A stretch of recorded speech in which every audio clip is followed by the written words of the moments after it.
رزق میں برکت کا ایک بہت بڑا ذریعہ شکر ہے۔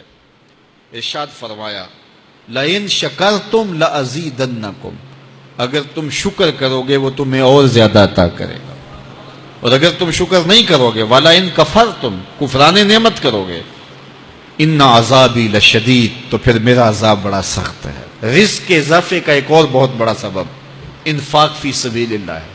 اللہ فرماتا ہے جو تم خرچ کرتے ہو تو جو چیز تم نے نکال دی اس کی جگہ اللہ تمہیں اور عطا کر دیتا ہے۔ بعض کا ہمارا یہ ہوتا ہے کہ کوئی آدمی مالی بحران میں آ گیا تو وہ کرتا کیا ہے کہ جو راہ خدا میں دینے کا کھاتا تھا پہلے اسے کلوز کرتا ہے، یہ فلاں مدرسے کو دیتے ہو یہ بھی بند کر دو، یہ مسجد کو دیتے ہو یہ بھی بند کر دو، یہ فلاں غریب کو دیتے ہو یہ بھی بند کرو، حالات ٹائٹ ہو گئے ہیں۔ لیکن 5 گاڑیاں ہیں تو 2 گاڑیوں پہ گزارا کر لیا جائے، پیٹرول بچے، یہ نہیں ہو سکتا۔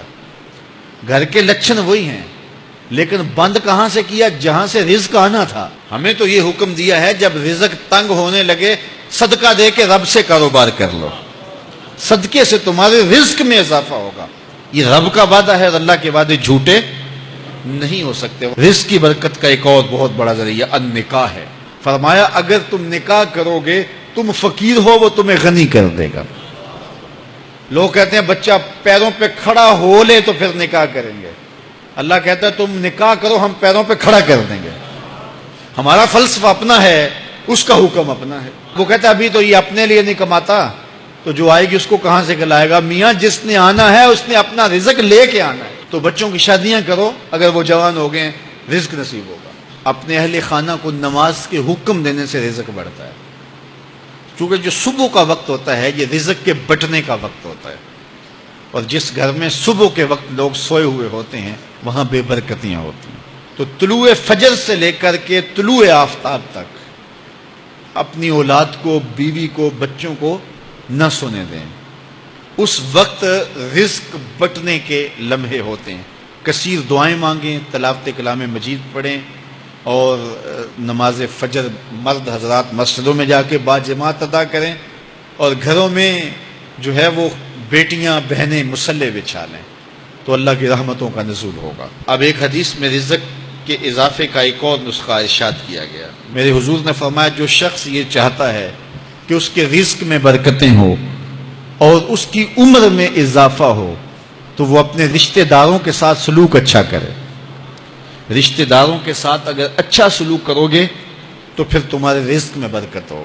غریب ہیں تو ان کی مدد کرو، ان کی بیٹیوں کی شادیاں اپنے ذمے لے لو اگر اللہ نے آپ کو وسعت دی ہے، ان کی پریشانیاں بانٹ لو، ان کا قرضہ ہے تو اتارنے کی کوشش کرو، ان کو مشکلات سے نکالنے کی کوشش کرو۔ تم ان کو مشکلات سے نکالو گے اللہ تمہیں مشکلوں سے نکالے گا۔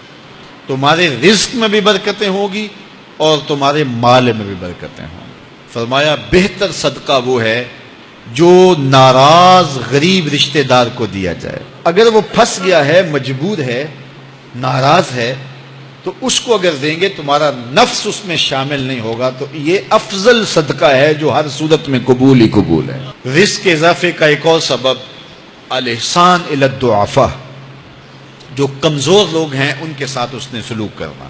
الانفاق علی طلبۃ العلم، طالب علموں پہ خرچ کرنا، یہ بھی رزق میں اضافے کا سبب اور ذریعہ ہے۔ وہ حضرت بابا فرید نے کہا نا 6واں رکن دین کا روٹی ہے۔ گھر میں کچھ نہ ہو تو پھر نہ نماز اور نہ ہی دیگر امور کی لذت آتی ہے، تو یہ رزق فراواں اور وسیع اور مبارک نصیب کر دے اللہ۔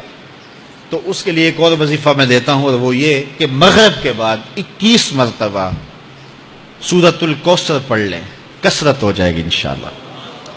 اول خدوشی پڑھ لیں، 5-7 منٹ لگتے ہوں گے، تو سورہ کوثر 21 مرتبہ روزانہ مغرب کی نماز کے بعد پڑھیں۔